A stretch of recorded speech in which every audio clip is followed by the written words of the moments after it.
Scientists from the University of California have found a way to restore sight in adult mice with congenital blindness. The study involves injecting synthetic retinoid treatments directly into the eyes of LCA patients. LCA, or Leber congenital amaurosis, is a group of hereditary diseases that causes vision disability at birth. The scientists thought that for the brain's central circuits to wire themselves properly, those signals had to be received during childhood.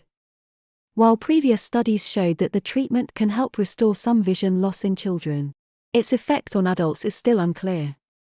Surprisingly, the current research on rodents indicates that the restoration of visual function at the level of the brain was much greater than expected.